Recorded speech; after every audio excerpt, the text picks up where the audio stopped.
꼭 알아야 할 어제의 뉴스.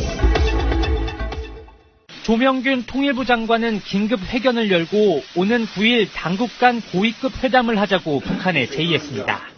북한 김정은 노동당 위원장의 신년사가 나온 지 하루 만입니다. 1월 9일 판문점 평화의 집에서 고위급 남북 당국회담을 개최할 것을 북측에 제의합니다. 시기와 장소, 회담의 급을 제안한 겁니다. 회담 주제에 대해선 평창 동계올림픽의 북한 참가 문제는 물론이고 남북관계 개선을 위한 허심탄회한 논의도 기대한다고 밝혔습니다. 한반도 핵 문제의 엄중성을 감안할 때 저희가 일단 남북 당국 간에 마주 앉게 된다면 상당히 여러 가지 서로 관심사항에 대해서 논의를 하게 될 겁니다. 남북 연락 채널 복구도 제안했습니다. 남북 당국회담을 언제 어떻게 어떤 의제로 개최할지 판문점 연락 채널로 사전 협의를 하자고 제안했습니다. 정부는 이번 제의를 앞두고 미국과 긴밀하게 협의하고 있다고 설명했습니다. 그러나 북한과는 어떤 사전 교감도 없었다고 밝혔습니다. 오늘 정부의 고위급 회담 제안은 김정은 신년사가 나온 지 불과 28시간 만에 나왔습니다. 조명균 장관 기자회견 자체도 회견 1시간 반 전쯤 전격 발표됐을 정도입니다. 정부의 속전속결식 반응은 우선 38일 앞으로 다가온 평창 동계올림픽 때문입니다. 올림픽 안전과 흥행을 위해 북한 대표단 참가가 급선무라는 건데 여기에다 그 논의 과정에서 자연스레 대화 채널이 복원될 수 있다고 판단한 겁니다. 문제는 북한이 한미 군사훈련 중단과 미 전략자산 철수 등을 대화의 전제 조건으로 내걸 가능성입니다.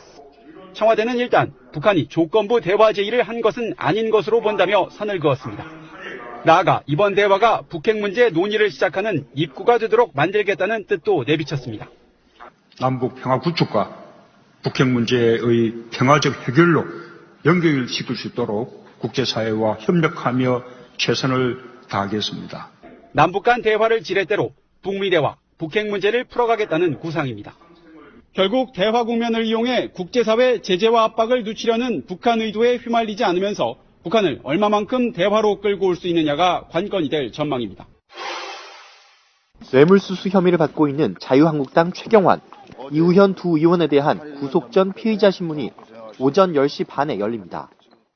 최 의원은 강부영 영장 전담 판사가, 이 의원은 오민석 판사가 각각 심리를 맡기로 했습니다. 앞서 검찰은 두 의원의 구속 영장을 청구하며 법무부를 통해 국회에 체포 동의안을 제출했지만 임시 회기 중이던 정치권이 처리를 지연하면서 방탄 국회 양상이 벌어졌습니다. 하지만 여야가 임시국회를 지난달 29일 끝내기로 합의하면서 두 의원에 대한 신병 처리도 가능해진 겁니다.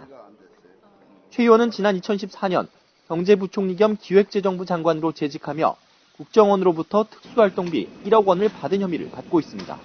검찰 수사의 성취를 인해서 저의 억울함을 소명을 하도록 하겠습니다.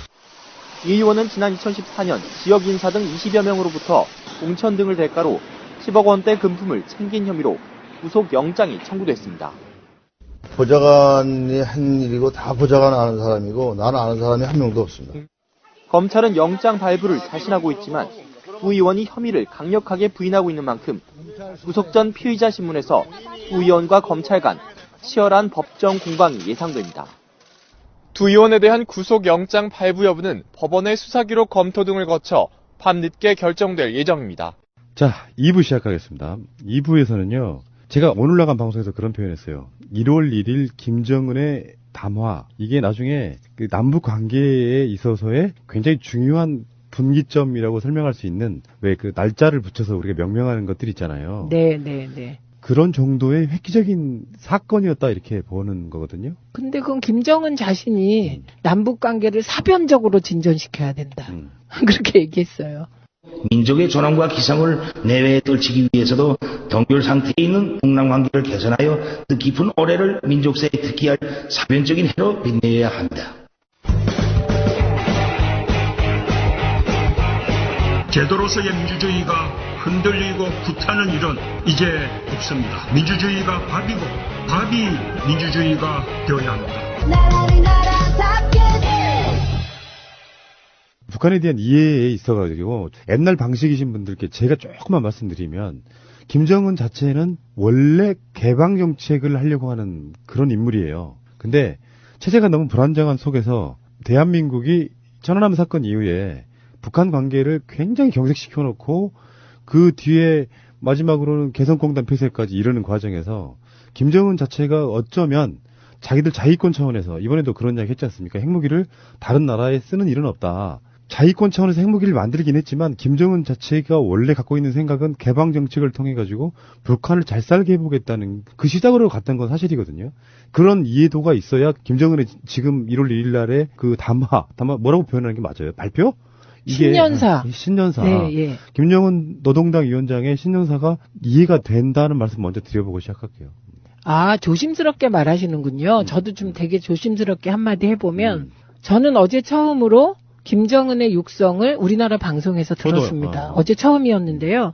이게 제 얘기를 하면 또 누군가 듣고서 뭐 저 친북 종북 할까봐 전해드리면 그 방송에 김정은 목소리를 들은 사람들이 와, 목소리가 대단하네 이렇게 얘기를 하더라고요. 목소리가 늙었다 이 생각했거든요. 나이에 비해서. 그래서 저는 이게 조작한 목소리인가 이렇게도 생각했어요. 목소리가 마치 더빙?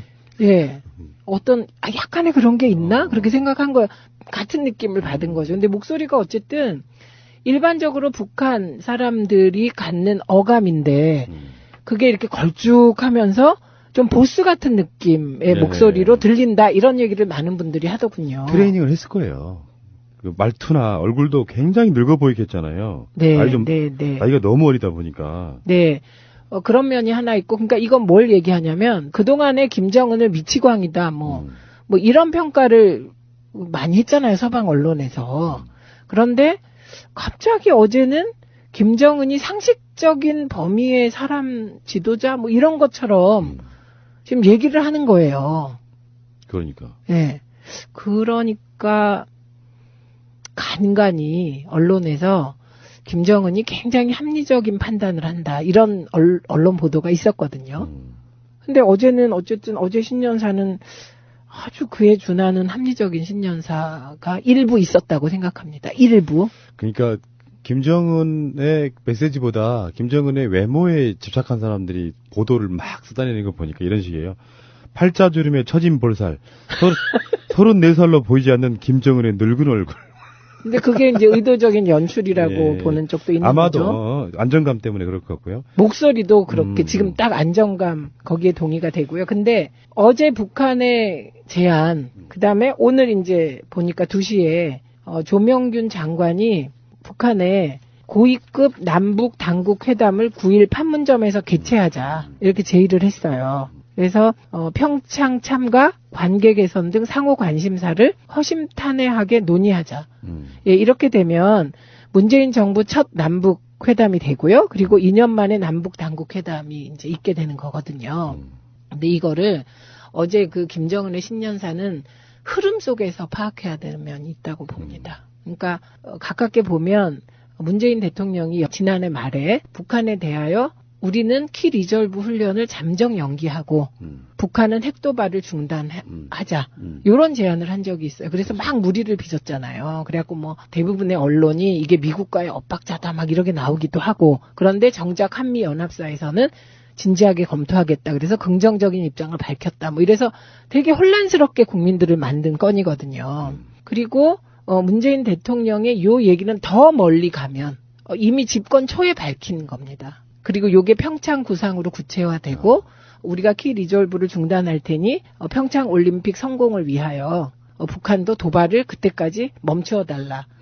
그러니까 이제 문재인 대통령이 뭐를 하는 걸 보면 극단적이질 않으세요. 응? 좋은 점이죠? 예, 그래서 그 극단적이지 않기 때문에 현실은 극단적이지 않거든요. 그리고 협상을 해도 뭐 양쪽에서 주장을 하면 한쪽 입장으로 가는 경우는 협상이 아니고요. 중간 어느 지점에선가 결론이 나왔을 때 양측이 그냥 만족은 못해도 용인하게 되는 거거든요. 예, 그래서 동의하고 인정해야 동의돼서 동의 보감이라도 만드는 건데. 아, 이 맥락 있는 유머. 고등학생 유머요. 예. 급식 유머. 그런 거거든요.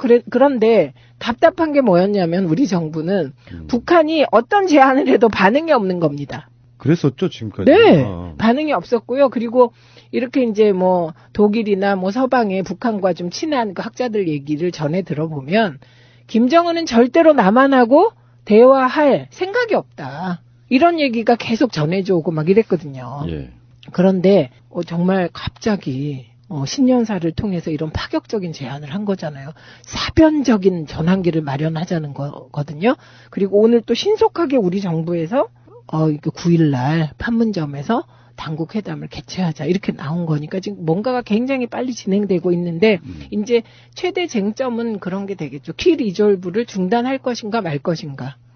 그럼 이제 이 키 리졸브 중단과 관련하여 직접적인 이해 당사자가 있지 않습니까? 트럼프? 예, 트럼프 미국이 있고 우리나라가 있고 또 일본이 또 숟가락 얹으려고 하지 않겠습니까?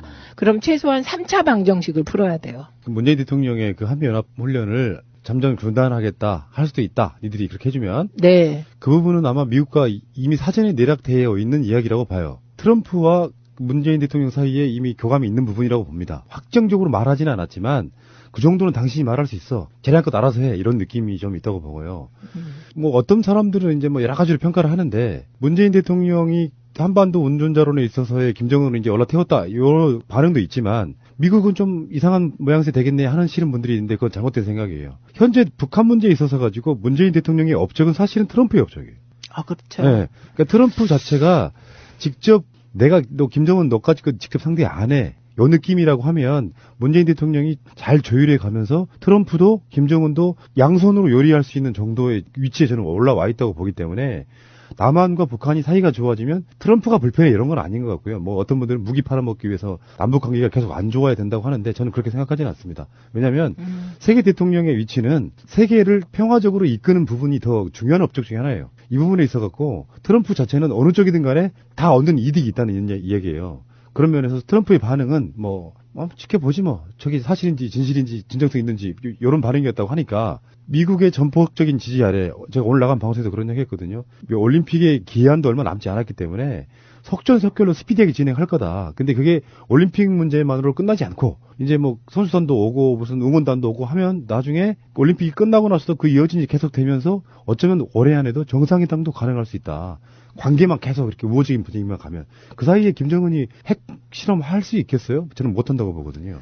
그러니까 우선 김정은은요 평창 올림픽이 잘 성공하길 바란다. 근데 거기엔 또 한 축도 있어요. 올해가 조선민주주의인민공화국 창건 70주년이에요. 네. 그러니까 70주년이 되니까 그 70주년이 이제 더 이상 핵실험이나 미사일이나 이런 거보다는 좀 축하 속에서 그 행사를 치르고 싶지 않겠습니까? 그래서 그 두 개를 예로 들었죠, 김정은이. 그리고 둘 다 잘 치러지길 바란다, 지금 이런 거거든요. 네, 그렇기 때문에 훈아님의 이게 이제 모든 일이 낙관과 이게 비관이 있으면 낙관 쪽에 좀 더 무게를 실은 저 전망이 저는 그렇게 가야 하고 향후 그렇게 갈 거라고 봅니다. 근데 단기적으로는 그게 이제 직선으로 가지는 않겠죠. 어딘가에서 또 이제 반동이 있고 흔들기가 있고 조금 이렇게 나선형을 그리면서 가긴 하겠지만 그렇게 갈 거라고 생각하는데 점검해야 될 지점은 있는 것 같아요. 우리가 김대중 대통령 시절, 노무현 대통령 시절, 이명박 박근혜 보면 우리가 그런 기대가 있었어요. 미국 정부가 민주당 정권일 때 남북 관계가 획기적으로 진전되지 않을까? 오바마가 정권을 잡으면 남북 관계를 좀 오바마식으로 그렇게 해결하지 않을까? 그리고 이게 이제 조합도 잘 맞아야 되는데 미국의 민주당 정권이 들어섰을 때 우리도 민주당 정권이 들어서면 좀 더 좋지 않을까? 이런 이제 일반적인 생각을 많이 해봤잖아요. 근데 이게 정권의 성격이 엇갈리기도 하고 그리고 역시 민주당 정권이 미국에 들어서도 국익이 우선이기 때문에 북한은 늘 내치용으로 썼다는 거예요. 그런데 오히려 저는 거꾸로 트럼프가 장사꾼적 기질이 있는 지도자이기 때문에 이 남북관계를 푸는데 과거의 이념형 지도자들보다는 오히려 우리에게 유리할 수 있겠다. 그래서 아까 그 요리라는 표현을 쓰셨을 때 이념형 지도자들은 요리가 안 됩니다. 이념형으로 가야 하니까. 근데 오히려 실용적인 지도자들과는 이제 요리라는 게 협상의 여지가 있다 이런 뜻이잖아요. 그래서 협상의 여지가 있다. 그거 동의합니다. 그래서 우리 언론도 그런데요. 처음에 김정은 신년사가 나왔을 때 TV 화면에 보면 밑에 트럼프 두고 보자 이렇게 계속 떴던 거 아세요? 지켜보자와 두고 보자가 참 어감이 너무 다른데. 그런데 우리 언론은 두고 보자로 떴습니다. 계속 그 밑에 자막이. 그랬다가 오늘 지켜보자로 바뀌었어요. 이거 무슨 뜻일까요? 그러니까 우리는 우리 남북관계 개선하고 한미동맹 강화하고 대중관계 회복하려면 빨리 자유한국당 쪽 정치인들이 변화된 세상에 자기를 맞춰가야 돼요. 이거 하나 있고 두 번째는 언론이 그렇게 하시면 안 됩니다. 이거 무조건 뭐가 나와도 무조건 그 문재인 흔들기 코드로 가면 안 됩니다. 그게 언론이 존재해야 될 이유 중에 하나가 누구를 흔들고 클릭수를 높이는 게 아니고 가장 먼저는 사실보도. 그 사실보도의 목적이 네. 공익, 국민, 그쵸. 나라의 이익에 부합하는 게 먼저죠. 네. 그러니까 이게 좀 정말 화가 나는 게 이런 거예요. 핵개발하지 말래며. 그래서 핵개발 했던 안 했던 간에 그러면 니들이 원하는 게 전쟁이냐? 이렇게 묻고 싶었던 거고요. 김정은이 그래서 우리 평화체제로 이제 가자. 올림픽도 출전할 수도 있고 뭐 만날 수도 있고 다 이렇게 이야기하면 핵개발하면 핵개발한다고 욕하고 전향적으로 평창 올림픽 참가도 할 수 있고 나만 뭐 잘 되길 바란다고 이야기하면 또 자기 말 바꿨다고 욕하고 방법이 없어요. 이 사람들한테는. 어느 쪽도 다 비판이에요. 그러니까 저는 요즘 결국은 문정인 특보하고 정세현 전 장관을 그렇게 보수 언론이 비판하고 자유한국당이 비판해도 결국은 그분들이 얘기하는 방향으로 가고 있지 않습니까? 지금 세상이. 그러니까 자기들이 만약에 정권 잡았을 때 똑같은 상황이면 어떻게 할 것인지는 최소한 해줘야 국민들 입장에서 저 사람들도 사람이네 이런 생각이 들 텐데 무조건적인 반대예요. 말이 됩니까 이게? 분하님. 자유한국당이 집권하면 이런 상황이 안 와요. 공감력을 갖기 위해서 한번 그 사람들한테 그 이야기 해주고 싶은 거예요. 그래서 오히려 지금 상황에서 빨리 생각을 바꿔줘야 될 사람들은 그 문정인 특보나 정세현 전 장관이 아니에요. 그분들이 일관되게 가고 있잖아요. 그냥 일관돼요. 욕먹어도 일관돼요. 그러면 학자로서 어떤 분은 평가받고 한 분은 뭐 전직 관료로서 경세가로 뭐 평가받으면 되는데 지금 언론은요. 남북관계가 계속 긴장관계로 가기를 바라는 것 같은 제가 의혹을 갖게 되거든요. 자, 트럼프도 이제 며칠만 있으면 취임 1년 되는데 그 트럼프 자체도 1년 동안에 여러 가지 시행착오를 겪었을 거라고 보고요.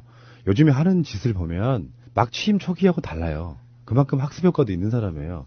네. 워낙에 막 개망난 이런 느낌이 있어서 그렇지 이 사람도 금방 자기 나라의 국익에 부합하는 정도 무엇이 이익인가 한번 생각하게 될 시기가 올 것 같고요. 자, 알겠습니다. 어쨌건 저는 획기적인 사건 하나 겪으면서 앞으로 우리가 민족 중흥의 역사적 시대를 맞이하는 게 아닌가.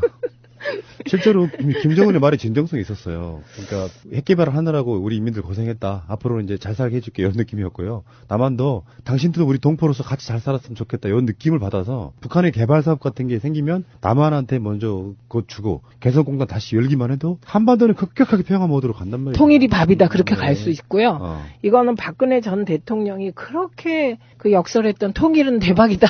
그리로 가는 거니까 14%의 국민들께서도 적극 지지해 주시기 바랍니다. 요즘 이상한 논리. 정말 이상한 논리는 저을 수 있어요. 김정은이 핵을 개발해 놓으니까 한반도에 앞으로 핵 떨어질 일은 없을 수도 있습니다. 생각하기 나름이에요. 그게. 강철비.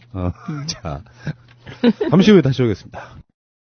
홍준표가요 1월 1일 날 나라에 대해 걱정하는 척하면서 뭐 달력에 인공기가 등장하는 세상에 이렇게 표현을 하더라고요. 도대체 뭔 사건인가? 그거 진짜 저 그림 봤어요. 저도 봤어요. 그림을 너무 잘 그렸어요. 그러니까 이게 뭐냐면 우리은행이 공모를 해요. 어린이들로부터 뭐 우리나라에 대한 것들 예를 들면 촛불 관련한 것도 있고 뭐 통일 관련한 것도 있고 이런 그림을 공모를 했는데 어린이들이 그린 그림 중에 태극기도 있고 인공기도 있고 그게 어우러지면서 남북 통일을 기원하는 그런 그림이 있어요. 되게 잘 그렸어. 그것이 이제 공모를 했기 때문에 우리은행 달력이 지금 들어간 건데 그걸 갖고 지금 전국문의하고 있어요. 미친 새끼들이에요, 이게. 훈아님은 되게 속이 시원하시겠어요. 네, 욕하니까. 하세요. 근데요, 그게 논란이 좀 디테일한 부분이 있어요. 인공기의 위치가 태극기보다 조금 높다. 근데요, 그거를 그린 어린이는 저는 천재화가 같던데요. 진짜 잘 그렸어요, 그림을. 이 친구는 나중에 커서 피카소 같은 화가가 됩니다. 그래서 홍준표가 뭐라 그랬냐면 신년 인사에 한 말이에요. 인공기가 은행 달력에 등장하는 그런 세상이 됐다. 지금 인공기가 은행 달력에도 등장하는 그런 세상이 됐다. 2차례나 강조했고요. 참, 금년 선거는 자유 대한민국을 지키는 그런 선거가 될 것이다. 민심을 보고 달려야 한다. 지금은 여론 조작 시대이다. 또 KBS가 판치는 언론 조작 시대이다. 라고 말했습니다. 어떤 한 말도 맞는 말이 한 말도 없어. 2018년에요. 1972년도에 그 라디오 테이프를 계속 틀어놓는 것 같아. 녹음해서. 아니, 대한뉴스. KBS는 이동관이나 이정현이었고요. 그렇죠. 참 남북 통일을 기원하면서 인공기와 태극기를 같이 그려놓는 것에 대해서 공격할 정도면 이 사람들이 미친 거예요. 더군다나 지금 좀 전에 우리가 이야기했던 남북 뭐 통일까지는 아니더라도 지금 당장 통일 바라는 국민들이 이제는 없어요. 차츰 교류 이질감을 없애면서 그런 건데 그 통일 이야기하고 있는 마당에 지금 어린이를 공격해야 돼. 어린이 공격한 거잖아요. 그 공격받은 어린이의 심정 어떨까요? 저는 그 어린이가 이제 그림을 그렸는데 이 그림이 당선됐어요. 기뻤겠죠. 그리고 이게 우리은행 달력에 실렸어요. 어린이에겐 되게 기가 펄펄 살들이잖아요. 근데 갑자기 제일 야당의 아저씨들이 떼거지로 자기의 그림을 욕할 때 그 어린이의 심정은 어떨까요? 동심을 짓밟고 있는 거예요. 장제원이는 더 한마디 더 했어요. 2018년 대한민국에서 친북단체도 아니고 우리은행이라는 공적 금융기관의 달력에 인공기 그림이 들어가 있는 것을 보고 두 눈을 의심하지 않을 수 없었다. 우리은행 측은 학생들의 미술 작품을 미술 대학 교수들의 심사를 거쳐 수상작으로 선정했으며 최종 결과를 달력에 반영했을 뿐이라고 해명하고 있다. 이런 해명이 우리를 더욱 경악하게 한다. 논평을 위한 논평이다 보니까 논평 자체의 질이 너무 떨어지는 그런데요. 그런 논평을 보도하는 언론은 뭡니까?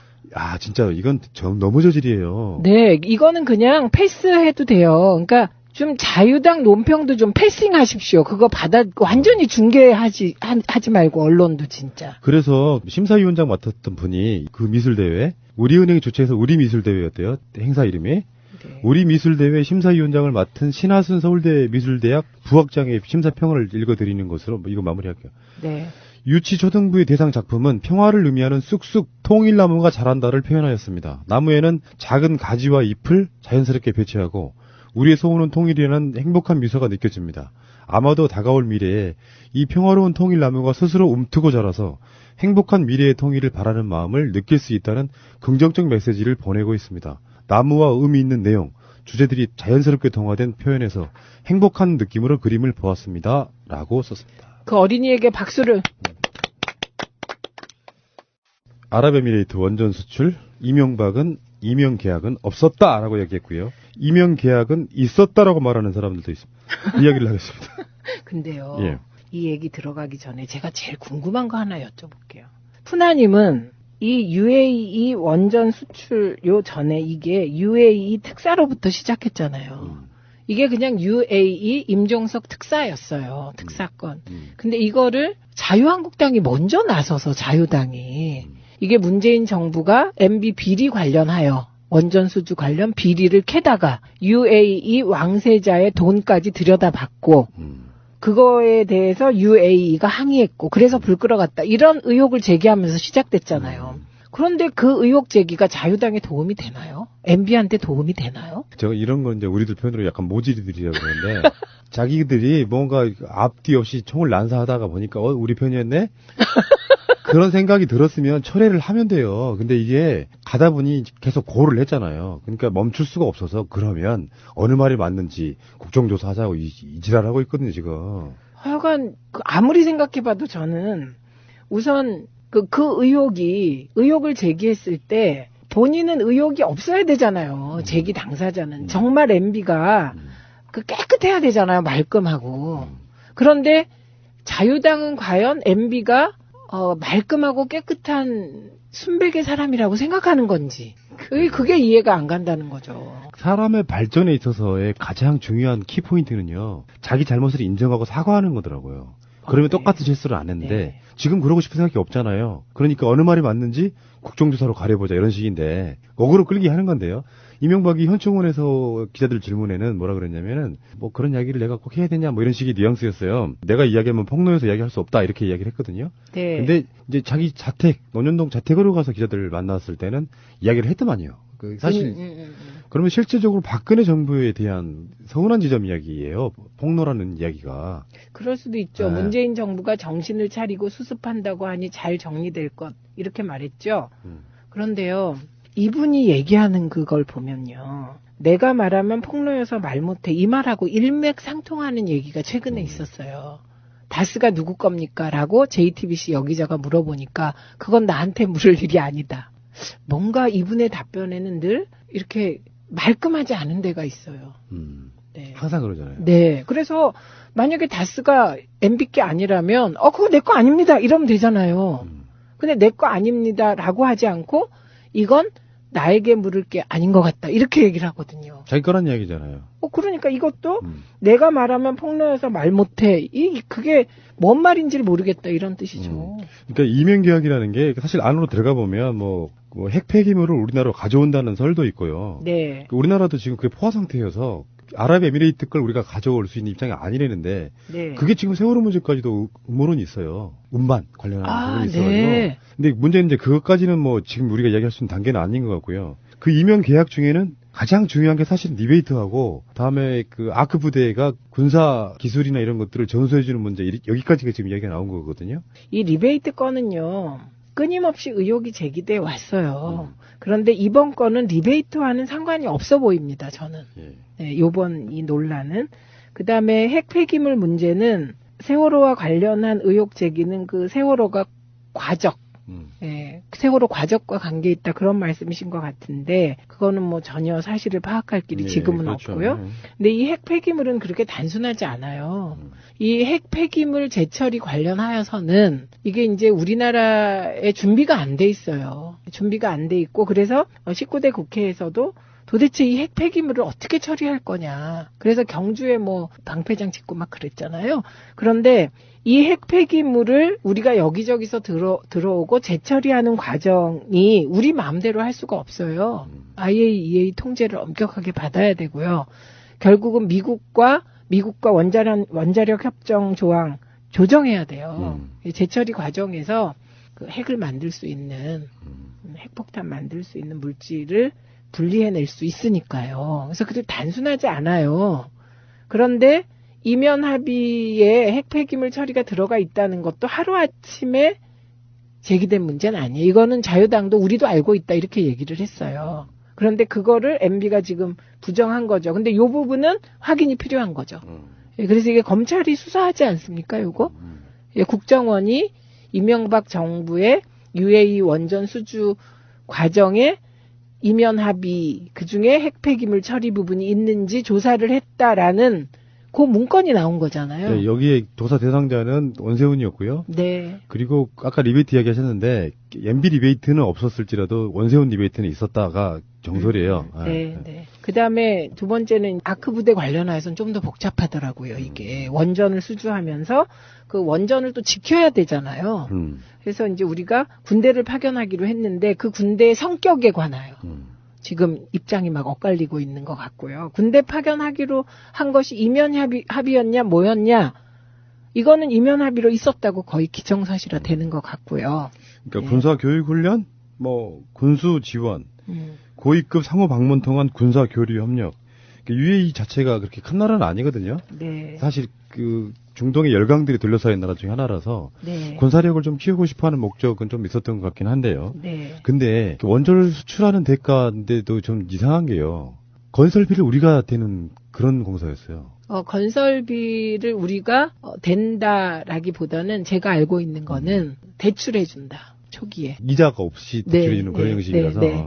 근데 참 그게 이상하단 말이에요. 아랍에미리트 돈 많은 나라예요. 석유 때문에. 이거는 이명박 대통령의 자서전도 보면 나오는 내용인데요.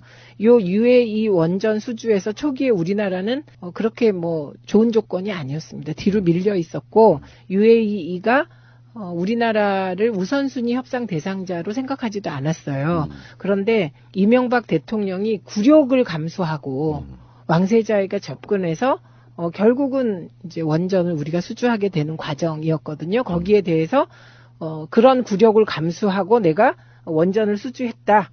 MB가. 그래서 이거를 굉장히 크게 평가하고 스스로 자랑도 한 그런 원전 수주거든요. 그래서 그때 그 불리한 조건에서 원전을 수주하다 보니 여러 가지 우리나라에게 불리한 조건들이 있었거든요. 그게 지금 말씀하신 무이자 대출건도 있고요. 그다음에 핵폐기물 문제 이면 합의가 있었다가 나올 수밖에 없고요. 의혹이. 그리고 심지어는 부대까지 군과 관련한 어떤 이면 합의가 있었다 이런 문제제기가 계속 나왔던 거죠. 전체적인 맥락이 이제 막 여러 가지 나오다 보니까 조각조각 맞춰보니까 박근혜 정부 초기에 원전 수출의 한전 쪽의 이면계약 의혹 또 핵폐기물 국내 반입 여부 이런 것들을 조사하는 과정에 그러니까 원전의 수출 사업이 좀 뭔가 좀 수상하다고 판단해서 이명박 때 제공하려고 했던 바로 항공우주센터 설립 이것도 그 계약 중에 하나가 있었는데 네. 항공우주센터 설립을 백지화해버렸다는 거예요. 그때부터 급격히 나빠졌다더라가 썰이에요. 이거는 썰 아닙니다. 예, 이거는요. 그 확인된 사실 몇 가지를 우리가 말씀을 드리면 국방부가 2010년과 2012년에 아랍에미레이트에 파견할 전역 간부들을 실제로 모집했었다는 거예요. 모집을 했고 2010년에는 육해 공군 본부에 전직 지원과로 공문을 보낸 사실까지 있다는 겁니다. 그래서 육군은 과학화 훈련 전문가, 해군은 항만 방어와 함정 수리 전문가, 공군은 조종과 정비, 무장 전문가들을 전역한 간부들 중에서 수소문을 했었대요. 그래서 국방부가 400명 정도 모아서 아랍에미레이트로 보내려고 했는데 정작 찾아보니까 100명밖에 못 찾았다는 겁니다. 그래서 2010년에 이 시도가 실패로 끝났다는 거예요. 우리나라가 파병가 있는데 아랍에미레이트에 무슨 분쟁이 일어났나? 이런 생각은 얼핏 해본 적이 있었어도 네. 원전 건설에 대한 다른 조건으로 우리나라 부대가 파병돼 있다는 것은 사실 그렇게 많이 알려진 이야기는 사실 아니었잖아요. 네, 네. 그런데 이번에 자유한국당이 이 수면 아래에서 사람들이 긴가민가 하던 걸 수면 위로 끌어올려 주신 공로는 있는 것 같고요. 지금 말씀하신 그 항공우주센터 이거는 2012년 중반에 국방부가 또 사람들을 찾았대요. 그래서 이번에는 정비와 무장특기의 간부들로 모집 대상의 폭을 좁혀가지고 국방부가 공군에 1억 이상의 연봉이 보장된다. 뭐 이렇게 했다는 거 아니에요? 그래서 사람이 제법 모아졌대요. 그래서 2013년 하반기에 항공우주센터가 설립된다는 말을 책임 있는 군 관계자가 했다는군요. 그런데 갑자기 2013년 3월에 국방부가 없던 일로 했다는 거예요. 아니 이렇게 없던 일로 하면 모아졌던 사람들은 어떻게 할 것이며 UAE와는 어떻게 됐나 궁금해지기 시작하죠. 이거 정말 재밌는데요. 이게 2013년 3월이면 박근혜가 취임한 지 한 달도 안 됐을 때예요. 네, 네. 그러니까 이거는 청와대에서 임종석 특사 관련하여 해명할 때 박근혜 때 와서 조금 UAE와의 관계가 나빠졌다 이런 얘기 있었잖아요. 그러니까 참 답답하니까 언론이 하도 그러니까 한마디씩 해준 거였던 것 같고요. 그런데 국방부가 일방적으로 사업 중단을 통보해 와서 이제 당황스러웠다. 그런 증언들이 나오는 거고요. 근데 요때 박근혜 정부가 아랍에미리트 원전 수출에 한전 쪽 임용 계약 의혹, 즉 핵폐기물 국내 반입 여부를 조사한 것이라는 거죠. 시기가 맞아떨어진다는 거죠. 근데 그 임용 계약이라는 게 이명박 스타일로 보면 자기한테 떨어진 이익이 아니면 굳이 그런 임용 계약을 하면서까지 할 이유가 없잖아요. 자기에게 떨어질 이익이라는 건 이를테면은 한전에서 수출을 하는 원전을 수출하는 담당에게 받는 리베이트, 거기를 건설하는 건설회사에서 받는 리베이트도 있을 수 있고요. 여러 가지로 있을 수 있잖아요. 최근에 우리 나간 방송에서 자원광물공사가 사실상 지금 없어질 위기에 처했다면서요. 파산돼가지고. 광물자원공사는요, MB 핵심 측근이 낙하산으로 사장으로 내려갔는데요. 이게 자원외교 국조 과정에서도 핵심 쟁점이 됐죠. 그래서 지금 대체로 더 자료가 나오겠지만 한 5조 정도를 자원외교에 투자했다가 5천억인가 회수했나? 뭐 그런 수준입니다. 10%? 네, 그 정도였던 것으로 기억이 납니다. 그러니까 그런 식으로 뭔가 합법을 가장했지만 분명히 자기한테 떨어지는 이익이 없이 이런 걸 했을 이유가 없잖아요. 그리고 뭐 직접 날아가기도 하고 뭐 국방장관 다녀오고 뭐 이런 식으로 뭔가 왜 이런 거 있죠. 특별한 관계를 과시해야 되는 경우에 저 사람은 저 정도 급도 아니고 그 정도 나라도 아닌데 너무 특별대우 하는 것 같은 느낌 드네 하면 분명히 뭐가 있는 거예요. 관계에 있어가지고.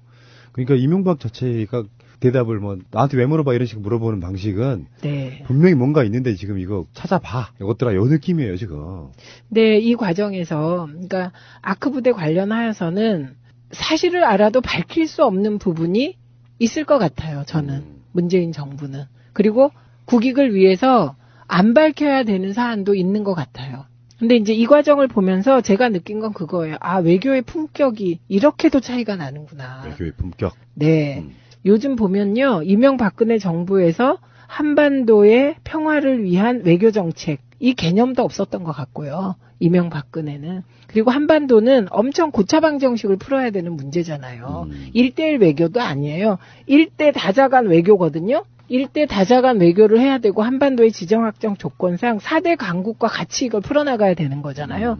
그런데 늘 1대1 외교, 눈앞에 보이는 거 이런 식으로 외교를 해왔기 때문에 한반도 문제가 꼬인 거예요. 고차 방정식을 1차 방정식으로 늘 풀거나 덧셈 뺄셈으로 푸는 거죠. 국방 관련돼 있을 수 있는 부분이잖아요. 우리나라 지키는 건 아니지만. 네. 이거를 너무 이제 있으면 지들 말대로 원전 팔아먹기 위해서 사실은 또 우리나라 국방을 좀 팔아먹은 그런 느낌도 좀 있어요. 그렇잖아요. 그러니까 팔아먹되 잘 팔아먹고 원칙대로 팔아먹으면 잘했다고 칭찬을 할 텐데 이게 뭔가 지금 석연치 않은 게 계속 있는데 그 석연치 않은 문제를 풀어나가는 과정 있잖아요. 예, 그걸 지금 이제 말씀드리려고 그러는데 이게 이제 UAE 관련하여 자유당이 의혹을 제기할 때 정말 철저하게 정파적인 목적으로 의혹을 제기한 거잖아요. 그런데 그 정파적인 목적으로 제기한 그 의혹의 비수가 자유당의 심장을 겨누고 있을 수도 있는데도 그냥 폭로를 하는 거잖아요. 아까 말씀하셨듯이 오직 문재인 흔들기엔 너무 몰입한 나머지. 그런데 그거에 대응하는 문재인 정부 청와대의 방식을 보면 국익을 생각해서 말 못하면 욕먹고 가만히 참기도 하고 인내하고 이런 걸 보면서 외교의 품격이 다르다고 느꼈어요. 문재인의 외교의 품격이. 그리고 이거 처음 나온 거 아니에요. 돌아가 보면 문재인 대통령이 외교 관련해서 집권 초에 언급하면서 중동이 풀기가 어렵다는 얘기를 한 적이 있습니다. 아. 예. 그게 언론 보도에도 있습니다. 찾아보면. 네. 그게 지금 이런 보고를 다 받고 그런 말씀을 하셨던 게 아닌가 싶습니다. 중동도요, 사우디아라비아나 뭐 등등 해서 그게 어떤 나라와는 어떤 나라끼리 사이가 안 좋고 나쁘고 이런 것도 있거든요. 이제 그런 관계들을 훑어보면 외교는 다른 게 없어요.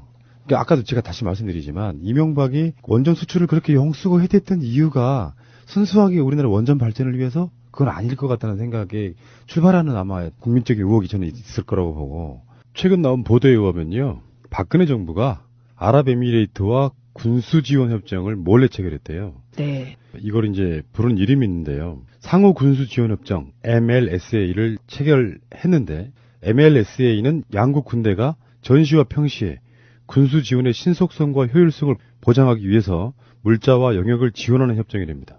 그러니까 2011년도에 아랍에미레이트의 아크 부대 파병한 데 이어서 군수 물자까지 지원하는 MLSA를 추가로 체결하면서 유사시 아크 부대는 중동 지역 분쟁에 자동 개입해야 할 위험을 떠안게 됐다. 뭐 이런 얘기예요. 파면 팔수록 아랍에미레이트와 이명박, 박근혜 정권 두 정권에 이어서 뭔가 정말 구린 게 있다. 이 부분에 대해서는요. 다른 방송에서 조금 더 면밀하게 이야기해 보도록 하겠습니다. 네. 외교는 가장 첫 번째가 일단 국익. 그쵸. 근데 그 국익을 어때? 다른 민족이나 나라를 해하지 않는 범위 내에서 얻는 게 더 좋고요. 두 번째는 외국의 국가 정상들이나 국민들을 대할 때에도 상식적으로 인간적으로 진정성 있게 대하면 되더라. 이걸 문재인 대통령이 보여주고 있는 그런 느낌이에요. 네, 맞습니다. 근데 제가 오늘 방송하면서 느낀 건 푸나님은 참 속이 시원하겠다. 부럽다. 근데 나쁜 새끼들이에요 진짜. 아이 나쁜 새끼들. 지금 진짜. 속 시원하시죠? 2018년. 이번에요 제가요. 누구한테 편지를 쓰다가 보통 우리가 뭐 무술년, 병신년, 양해면 양년 이렇게 쓰잖아요. 네. 그러다가 개 다음에 년을 붙이려니까 이상한 거예요. 진짜 올해는 2018년의 개년이네요. 나 진짜. 정말 시원하네요. 그죠? 저는, 정말. 그래서 할 수 없이 개해로 바꿨더니 영 그 어감이 안 나서. 근데 진짜 1월 1일 날 김정은 노동당 위원장이 줬던 그 희망. 우리가 생각하는 그 트럼프급의 망나니도 나만의 희망을 줄 수 있구나. 물론 저는 알고 있었어요. 이제 김정은 자체의 기본적인 어떤 성향이랄까 이런 것들이 우리 방송도 여러 번 했으니까 정편들처럼 김정은 개망난이에 무슨 핵개발할 일이 아니잖아요. 그 스위스에서 공부한 분이에요, 나름. 그러니까 칭찬하지는 마십시오. 아직까지는 고무 저는 찬양이 됩니다. 그럼요. 저 칭찬 아니에요. 근데 그 느낌으로 시작해서 문득 그런 생각이 들었어요.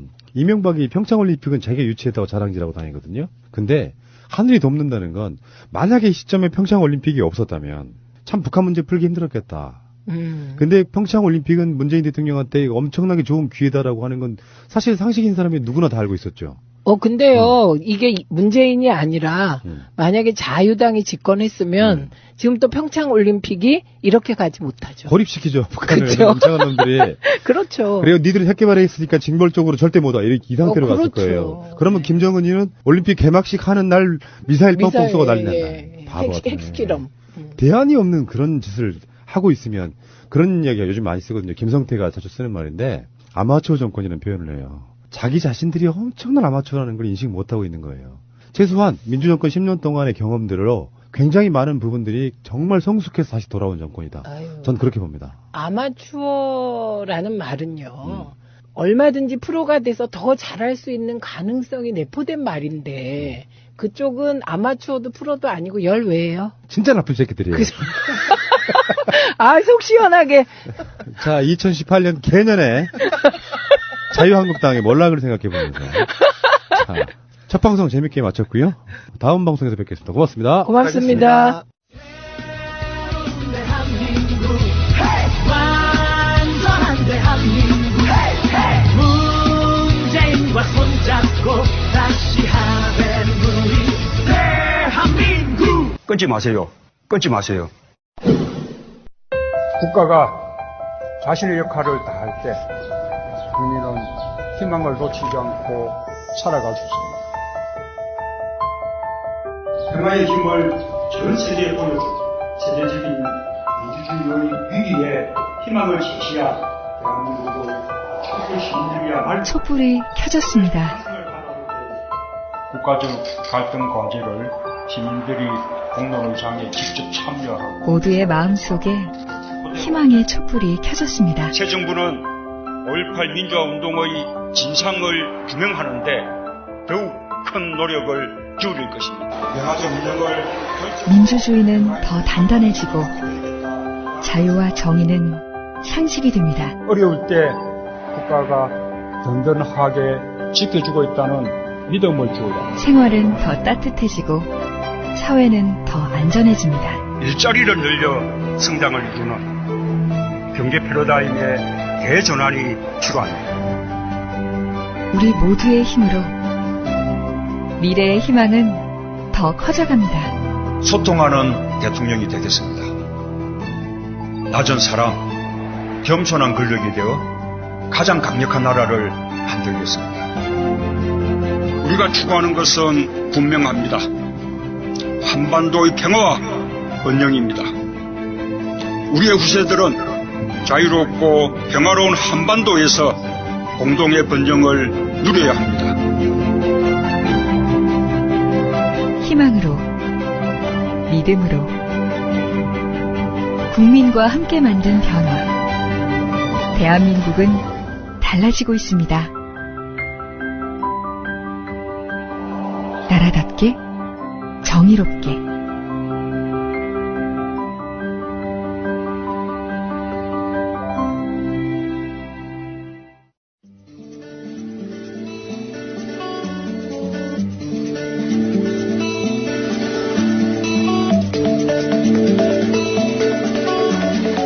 아무 생각 없이 듣는 방송 새날의 네버엔딩 스토리 21회를 시작하겠습니다. 와. 네, 야, 드디어 또 이게 2018년이 됐습니다. 올해도 뭔가 좀 조짐이 좋은 것 같아요. 네. 제가 18년과 인연이 많거든요. 그래서 올해는 뭔가 좀 좋은 일들이 있지 않을까 이런 기대를 많이 하고 있습니다. 네. 자, 정말 그 새날을 제가 청취자 할 때는 몰랐는데 제가 직접 해보니까 정말 이렇게 지독한 방송이 없어요. 쉬는 날이 없네. 1월 1일 날인데도 지금, 뭐 내가 보면 이제 좋아하는 프로그램 뭐 그것이 알고 싶다라든가 이런 프로도 보면은 뭐 밤에 축구 시합이 있다던가 뭐 연예 대상 뭐 이런 게 있다거나 그러면 이제 쉬거든요. 근데 새날은 전혀 꿈쩍을 하지 않네요. 너무 새날을 호락호락 본 거 아니에요? 아, 이거 너 너무 대단한 것 같아. 야, 이래서 내가 놀랬습니다. 역시 여기서 정말 잔뼈가 굵어지신 이분들과 함께 한다는 거 정말 대단한 건데, 자, 한 분씩 소개해 드리도록 하겠습니다. 먼저 제 왼쪽에는 우리 약초님 자리해 주셨습니다. 네, 안녕하세요. 약초입니다. 네, 제가 요즘 또 감기 기운이 있다 보니까 약초님을 보면서 좀 건강해지는 느낌을 받고 있어요.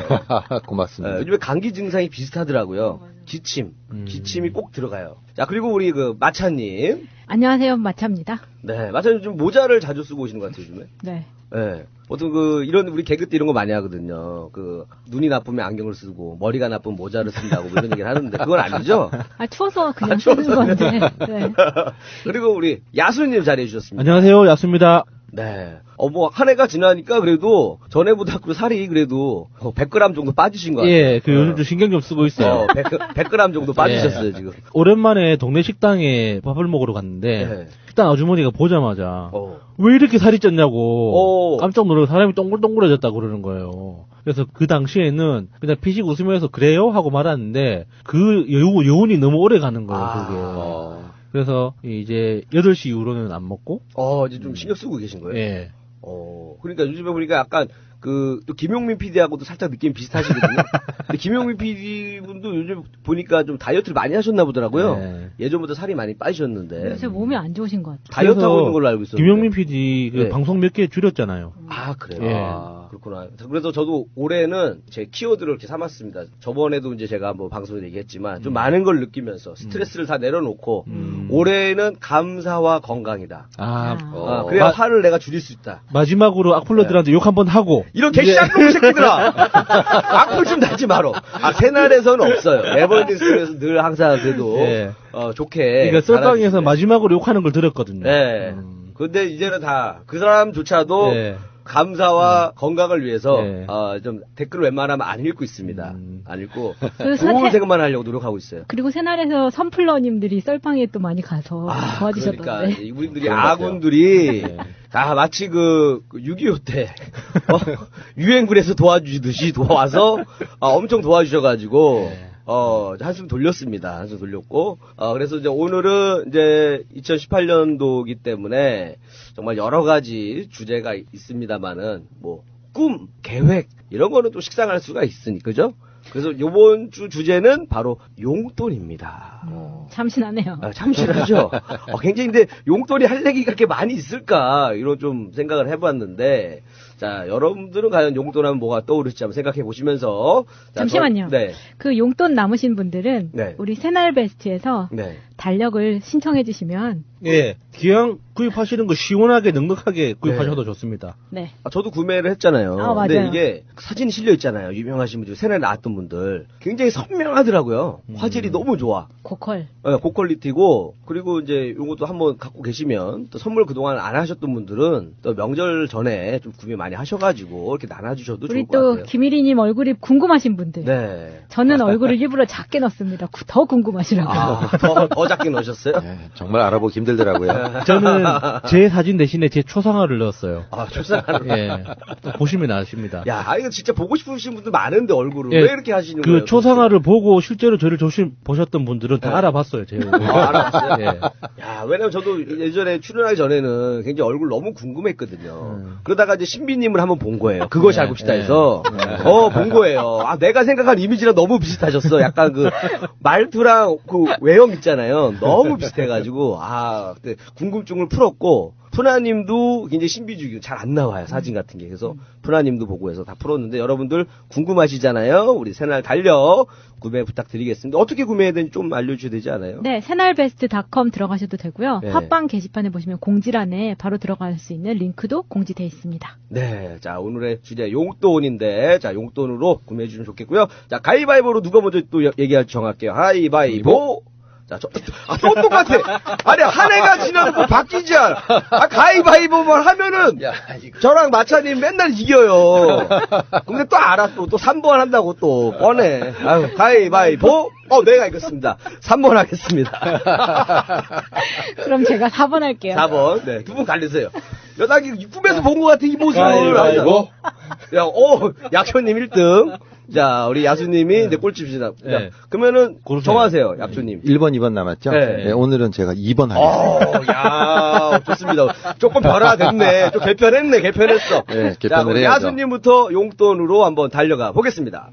저뿐만 아니라 이 방송 들으시는 분들도 용돈 받아본 적이 정말 오래되셨을 거예요. 저도 고등학교 때 이후로 용돈을 거의 받아본 적이 없거든요. 고3 때 담배 피다가 들켜가지고 네. 여름방학 중간에 담배를 들켰었는데 담배 핀 그날로부터 용돈을 못 받았어요. 엄마가 이제 돈 주면 담배 핀다고. 그렇지. 네. 그래서 그때부터 용돈을 못 받기 시작해가지고 대학교 다닐 때는 거의 집에를 안 들어갔거든요. 거의 가출하신 거예요? 아니요, 그러니까 학교하고 집이 너무 멀어가지고 그냥 안 가? 예, 그냥 집에 가는 게 귀찮아서 안 갔어요. 개망난이네. 그래서 정말 알면 알수록 실망스럽습니다. 알아갈수록 그 학교 근처에 배울 점이 없네. 학교 근처 자취하는 친구 집에서 뭐 뒹굴거나 뭐 선배 방에서 뭐 이렇게 뭐 기거하거나 뭐 그렇게 거의 상거지처럼 살았죠.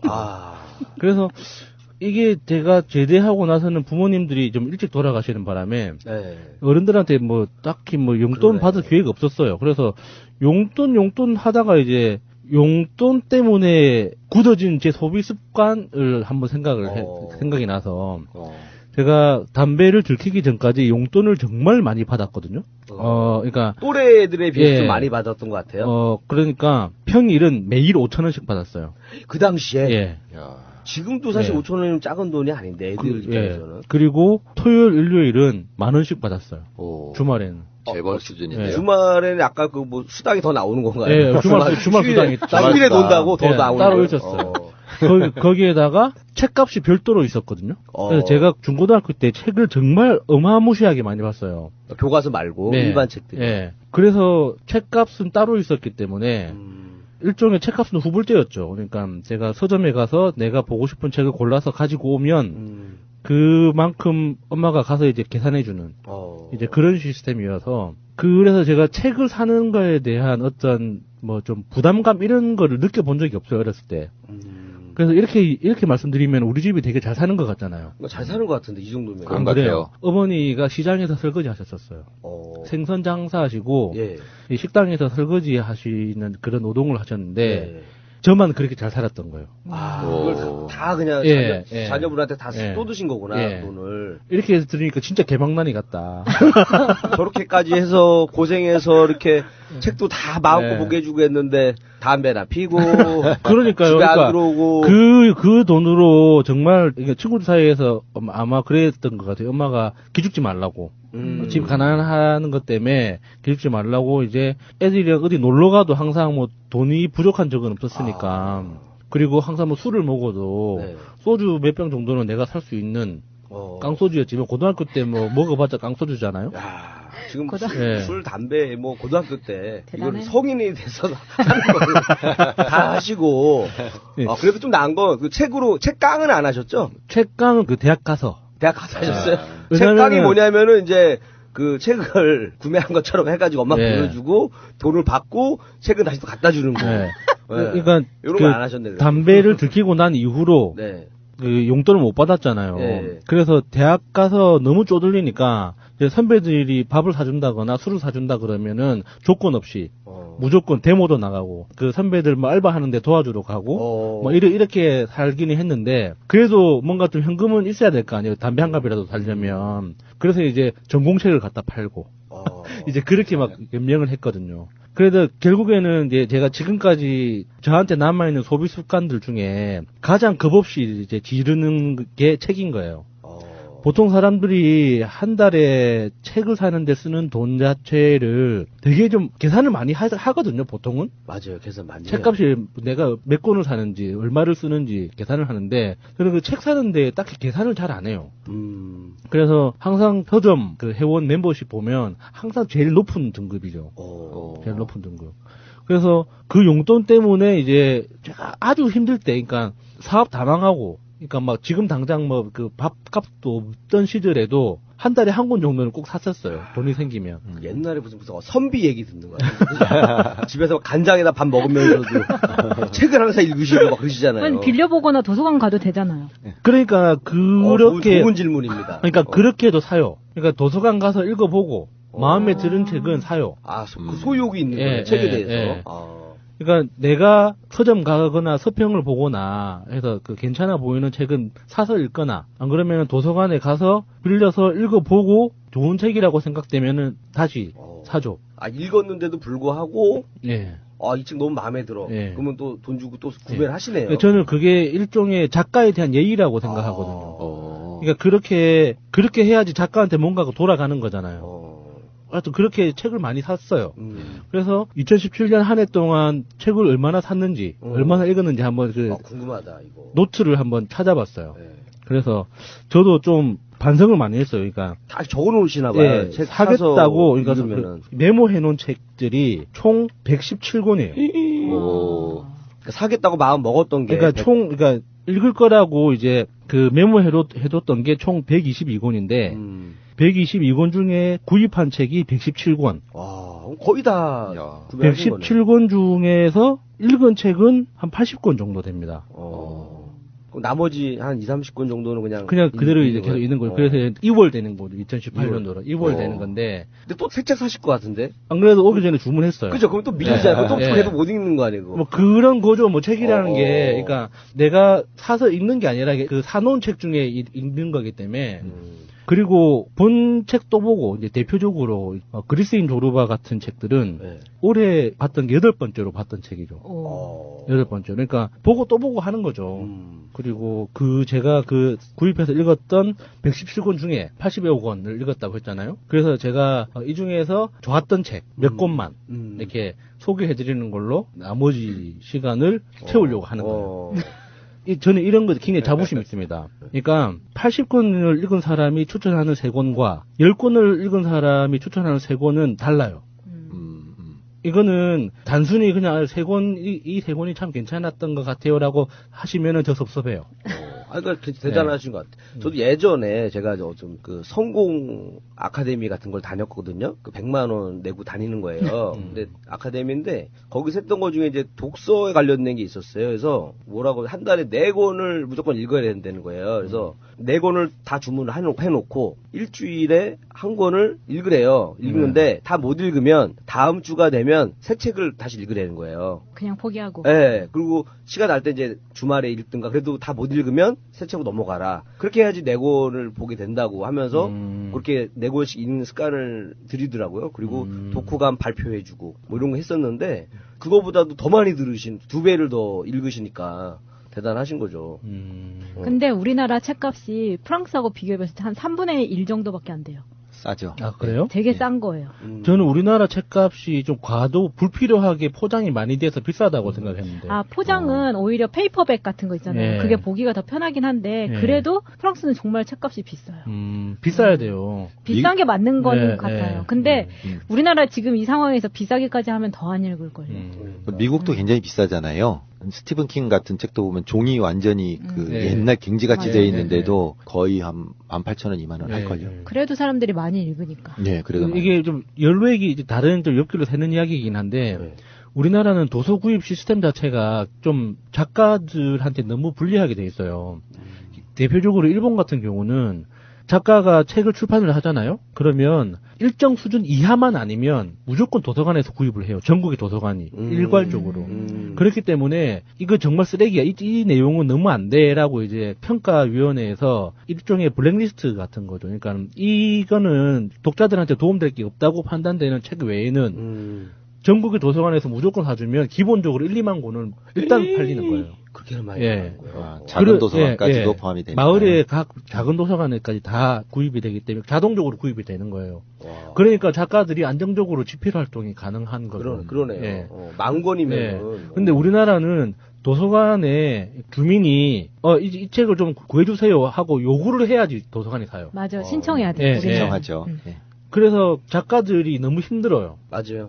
그래서 그런 거는 좀 우리 문재인 대통령 시대에 좀 개선이 필요하지 않을까 하는 그런 기대를 해봅니다. 그러니까 요즘에 지하철 제가 많이 타잖아요. 근데 거의 안 읽어요, 책을. 보시는 분이 거의 없고. 그다음에 요즘에는 예전에는 가끔씩 그 탭 같은 걸로 그 가끔 책 보시는 분들 좀 눈에 띄었거든요. 이북 리더기. 그렇죠. 이제 그런 것도 없어. 이북을 저도 이북 리더기 샀거든요. 네. 너무 매력적인 거 이게. 네. 왜냐면 아마존 킨들 같은 데서 네. 광고하는 거 보면 되게 멋있단 말이에요. 네. 그래서 샀는데 정작 안 봐지더라고요. 그래서 제가 저한테 이북 그 리더기 어떤 게 좋냐고 물어보는 그 후배들이나 친구들이 있거든요. 네. 그래서 저는 항상 똑같은 대답을 해줍니다. 평소에 안 보면 이북으로도 안 본다고. 맞아, 그건 그래. 네, 그렇죠. 그래서 평소에 책을 보라고. 책을 보다 보면 이 이북은 양이 늘어나기 시작하면 저도 이북 리더기가 한 2-3개 있는데 이 양이 늘어나기 시작하면은 좀 빨리 보고 싶은 그 분야들이 생겨요. 그러니까 뭐 소설이라든지 그 사회과학 책 중에서도 그러니까 다이제스트 수준으로 한 몇 페이지 미만의 작은 소책자들 있죠. 이런 것들은 따로 모아서 보고 싶거든요. 빨리빨리. 그럴 때는 이북 리더기가 도움이 되는데. 그러니까 우리가 그 야한 영화를 볼 때도 가장 하이라이트 부분을 빨리 보고 싶은 거죠. 그렇죠. 그렇죠. 그 빨리 넘기고 싶다 이거죠. 그리고 이제 그 자료조사 같은 거 할 때는 이북 리더기가 더 좋아요. 책보다. 왜냐면은 내가 그 형광펜 밑줄 쳐놓은 것들을 따로 이제 스크랩이 자동으로 되니까 아주 따로 모아서 보기 참 좋거든요. 그리고 책값도 싸게 볼 수도 있고. 예, 그렇죠. 나도 그렇게 싸지 않아요. 예. 그게 안 써요? 한 반 가격 정도 30% 정도 싸요. 근데 우리나라는 이제 이북이 아직까지는 많이 보급이 안 된 것 같아요. 제가 그래서 그런 거는 외적인 거고, 그러니까 제가 2017년도에 읽었던 책이라기보다 제가 이 분야를 알게 돼서 정말 행운이다. 이거를 내가 알게 돼서 정말 운이 좋다라고 생각했던 게 행동 경제예요. 책 이름이에요? 아니요, 그러니까 그 어떤 경제학의 분야인데. 들어봤는데 행동 경제 얘기는 많이 들었는데. 행동 경제학인데. 근데 이게 이런 거죠. 그러니까 경제학과 심리학을 결합한. 그래서 경제학의 이론을 심리학적으로 실험을 해서 검증하는 이제 이렇게 생각하시면 편해요. 그런데 이제 그게 대표적인 책이 상식 밖의 경제학이라고 되게 얇고 재밌어요. 댄 에리얼리라는 이스라엘 경제학자인데 이 사람이 전신 3도 화상을 입고 치료하는 과정에서 얼마나 고통스러웠겠어요. 그래서 그 과정에서 느꼈던 사람들 행동 속에서 발견했던 사람들의 행동의 불합리성을 자기 스스로 연구하다가 이제 행동경제학까지 맞닿았던 사람이거든요. 원래 경제학을 전공했던 사람인데 사고로 이제 전신 화상을 입고 회복하는 과정에서 행동경제학까지 이르렀던 사람인데 굉장히 쉽고 재미있게 이제 쓴 책이에요. 그리고 가장 대표적인 책이 행동경제학 분야에서 가장 대표적인 책이 생각에 관한 생각이라고. 이게 좀 책이 너무 두꺼워서 처음 보는 사람들은 거부감 좀 부담스러울 수 있는데 저한테는 너무 충격적이었어요. 그러니까 두께가요? 아니요, 그러니까 그 내용 자체가 사람들이 우리가 보통 사람들 도대체 왜 이러지? 그리고 이런 거 있죠. 내가 왜 그랬을까? 이렇게 생각하는 경우가 되게 많잖아요. 나 맨날 그러는데. 예. 근데 왜 그랬지 내가 막 이렇게 막 후회하는 게 굉장히 많아요. 그쵸. 근데 생각해보면은 말이 안 되거든요. 우리는 학교에서 인간은 경제적이고 합리적이고 이성적이라고 배웠단 말이죠, 인간은. 그럼 나는 인간이 아닌가? 동물에 가까워. 근데 그 순간에는 생각이 안 났다가. 그러니까 우리가 학교에서는 그렇게 배운단 말이죠. 원래 인간이라는 존재는 이성적이고 합리적인 존재이기 때문에 항상 옳은 판단을 위해서 최선의 노력을 다한다. 우리가 어떤 고민하고 에너지를 먹고 쓰는 이유가 합리적으로 판단하기 위해서. 합리적으로 판단하기 위해서인데 항상 대부분이 지나고 나면 후회한단 말이죠. 후회하죠. 왜 그런가에 대해서 굉장히 실험으로 검증된 이야기들이 굉장히 여기저기 막 꽉꽉 박혀 있어요. 왜 그런데요? 그거는 너무 긴 이야기예요. 길어요? 너무 긴 이야기예요. 책을 읽어야 돼. 궁금하네. 생각에 관한 생각이 행동 경제학을 창시한 사람이 직접 쓴 책이에요. 그래서 행동 경제학을 창시했다고 알려져 있는 사람이 이번에 노벨 경제학상도 받았거든요. 그래서 그 사람이 논문을 제외하고 일반 대중서적으로는 유일하게 쓴 책이에요. 그 사람 나름대로 좀 쉽게 쓴다고 쓴 책이네, 그러면. 전 세계 언론인들과 과학 매니아들 있죠. 매니아들이 거의 20년 동안 달달달 볶아서 제발 좀 하나 써달라고. 왜 논문만 쓰냐고. 그렇게 글 잘 쓰는 사람이 대중들을 위해서 좀 재미있는 책, 쉬운 책 하나 써달라고 달달달달 볶아가지고 늦음하게 하나 나온 책인데. 베스트셀러 됐겠네. 네? 제목이 재밌잖아요. 원래 이제 그 원서 제목은 그 빠른 생각, 느린 생각. 제목만 들어도 재미없죠. 네. 그래서 그게 우리나라로 번역해서 들어올 때 생각에 관한 생각이라고 들어왔는데 재밌어요. 아, 근데 이런 경우가 아까 느낌이 요런 느낌이거든요. 막 노래방에서도 누가 막 노래 안 하면 노래 해봐 주변에 다 하라고 그러면서 마지 못해서 노래 하고 있으면 막 딴 얘기 하잖아요.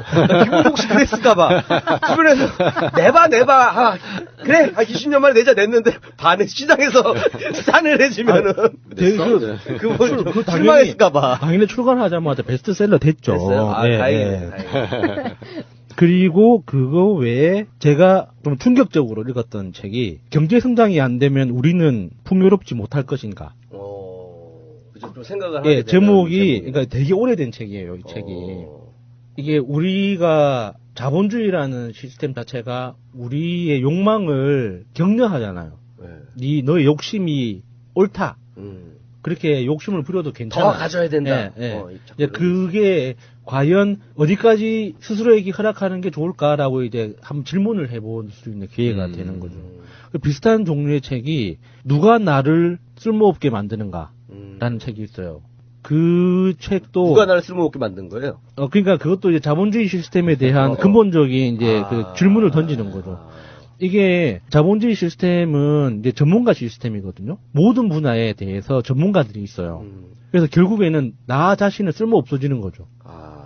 예를 들어서 우리가 100년 전에 50년 전만 해도 다 알아서 다 했어요. 그러니까 애를 낳고 키우고 큰 병이 아닌 이상은 집에서 스스로 이제 뭐 서로 어머니 손은 약손 하면서 다 낳게 다 했는데 요즘은 다 그렇게 하면 불법 의료 행위로 법에 저촉이 돼. 애를 낳는 것도 집에서 낳으면 안 돼요. 의료법에 저촉이 돼요. 지금은 그래서 무조건 병원에 가야 돼. 그래서 그게 이제 전문가 시스템으로 해서 전문가들만이 독점할 수 있는 법적 체계가 됐죠. 그래서 하나하나의 전문가들이 하나하나 생기지만 결국에는 그 전문가들 덕분에 나는 할 줄 아는 게 아무것도 없어지는 거예요. 그러네. 예전에 아버지들이 다 집에 다 고쳤어요. 문 고치고 뭐 시멘트 바르고 뭐 다 하셨는데 요즘에는 다 사람 부르잖아요. 요즘은 법적으로 전자제품 그 커버 자체를 못 뜯게 돼 있잖아요. 커버 뜯으면 AS가 안 되지. 그러니까 그 겁주는 거죠. 전문가가 아닌 사람은 손대지 말라는 거죠. 근데 아이폰도 뜯어보면 별거 아니거든. 아이폰도 실제로 뜯어봤어요? 뜯어보면 진짜 아무것도 아니고 배터리만 교체할 수 있어요. 누구든지. 아이팟도 뜯어봤어요. 근데도 사람들은 그 기업이 제도적으로 겁을 주는 거죠. 근데 난 이건 맞는 것 같아요. 왜냐면 우리 아버지가 많이 뜯어보셨는데 많이 망가뜨렸거든요. 그래서 이거는 전문가한테 맡기는 게 맞다라는 인식을 강하게 주셨었는데. 그리고 제가 마지막으로 2017년 최고의 제가 추천하는 책 한 권이 이제 인포메이션이라는 책이에요. 그게 좀 정보과학이라고 해야 되나? 이게 내용이 굉장히 좀 복잡다단한데, 그러니까 정보라는 것이 과연 이 시대에 우리한테 어떤 의미인지, 그리고 우리가 보통 정보라고 하면 정보는 손에 안 잡히는 어떤 무형의 무엇이라고 생각하잖아요. 정보는 실체가 있는 물리적 실체라는 결론에 이르러요. 왜냐면은 그 정보에 담겨 있는 정보에는 메시지가 담겨 있잖아요. 그러니까 그 메시지를 전달하기 위해서 어떤 물리적 매개체가 없으면 전달 자체가 불가능해요. 그리고 그 정보를 저장하기 위해서도 종이든 어떤 하드디스크든 어떤 전자적인 형태든 에너지와 물리적 실체가 필요한 거죠. 그 실체가 없이는 정보라는 게 존재할 수가 없어요. 그렇죠. 우리 뇌 속에 저장될 때도 어떤 뇌의 전자적인 흔적들이 계속 반복되면서 변형된 뇌세포가 기억의 형태로 남아있는 거거든요. 그러니까 뇌세포라는 물리적 실체가 없이는 정보라는 게 기록될 수가 없는 거예요. 맞는 것 같아요. 우리 선사시대 때부터 인간이 어떤 커뮤니케이션 하는 과정에서 지금 스마트폰이 주어져 있는 이 시대까지 어떻게 이제 그 정보라는 사회적 개념이 어떻게 변해왔는지, 그리고 지금까지 우리 시대에는 정보가 어떻게 다루어지고 있고 앞으로 어떻게 성장해 나갈 것인가에 대한 예측까지 이제 있는 책인데, 저는 제가 생업으로 이제 마케팅 자영업자잖아요. 메시지에 대해서 연구를 하다가 발견한 책이거든요. 마케팅에서 제일 중요한 거는 기술이 아니라 메시지예요. 메시지를 정확하게 매칭시켜야지 소비자하고 커뮤니케이션이 가능한데, 그러니까 메시지는 정보에 담겨 있기 때문에 정보라는 속성이 어떻게 이제 유통되는지에 대해서 이것저것 이제 연구를 하다가 만난 책인데, 책을 마지막 장을 듣고 나서 너무 흥분해가지고 막 그 책 앞장에다가 막 갈겨 쓴 서평을 쓸 만큼 굉장히 강렬한 책이었어요. 마지막 장에 좀 야한 사진이 있었어요. 이렇게 빨간 종이가 빨간색이었군요. 네, 종이가 빨강해가지고 아마 그랬나 봐요. 나는 요 생각이 들어. 아까 뭐 그 석기시대 이럴 때도 막 그림을 그리잖아요, 벽에다가. 그럼 우리가 뭐 100기가 용량 100기가짜리 뭐 하듯이 걔네들 그럴 거 아니에요. 나는 돌 무슨 100평짜리 있어. 그 자기 하드디스크인 거예요, 그게. 그죠? 서로 막 이걸로 정보 싸움했을 거 아니에요. 그 책에서 나오는 가장 인상 깊은 그 메시지 중에 하나가 메시지를 정확하게 전달하기 위해서는 길게 이야기해야 되는 거예요. 너무 당연한 건데 보통 사람들은 반복하거나 아니면 큰 소리로 얘기하면은 상대방이 알아들을 거라고 생각하잖아요. 근데 아무리 큰 소리로 얘기해도 못 알아듣는 경우가 훨씬 많거든요. 차라리 어떤 말이 안 통하는 사람과 계속 1시간이고 2시간이고 10시간이고 붙잡고 계속 오랫동안 이야기하면 결국엔 뜻이 통해요. 근데 뜻이 안 통한다고 해서 더 큰 목소리로 이야기를 질러봤자 그 메시지는 전달이 안 되거든요. 그러니까 길게 얘기하는 게 좋다. 예. 그러니까 그 정보의 그 명확성, 정보가 정확하게 전달됐는지를 검증하는 게 인터넷 시스템이에요. 인터넷이라는 시스템인데 정보가 정확하게 전달됐는지를 확인하는 시스템이에요. 인터넷이라는 거 자체가. 우리는 편하게 클릭하지만. 그래서 그런 관점에서 봤을 때 와, 우리가 대화할 때 사람하고 이제 이야기를 나눈다는 이게 그러니까 정말 좋아하는 사람일수록 중요한 사람일수록 더 자주 보고 더 오랫동안 이야기해야지 내 메시지가 더 정확하게 전달된다는 거죠. 그러니까 뭐 큰 거, 선물, 큰 목소리, 뭐 그 강렬한 이미지 이런 걸로 나의 진짜 마음을 전달하는 건 사실상 현실적으로 어렵다. 그래서 훨씬 더 많은 시간을 들여서 오랫동안 얘기하는 게 훨씬 더 정확하게 전달된다는 거죠. 그래서 저희도 지금 시간을 좀 길게 드렸어요. 평상시보다. 야수님한테 시간을 많이 드렸습니다. 그리고 이제 100분 토론이 왜 100분까지 토론을 하는지 끝장 토론이 있는지도 좀 이해가 됐어요. 얘기를 듣고 나서. 더 길게 얘기를 해야 정확한 정보가 전달이 되니까. 맞는 말씀이죠. 그래서 오늘 용돈이라는 주제로 해서 책 얘기 하시면서 이제 책에 대한 또 이야기를 많이 해주셨는데 관심 있는 분들은 또 얘기하셨던 책들을 구매하셔서 읽으시면 좋을 것 같아요.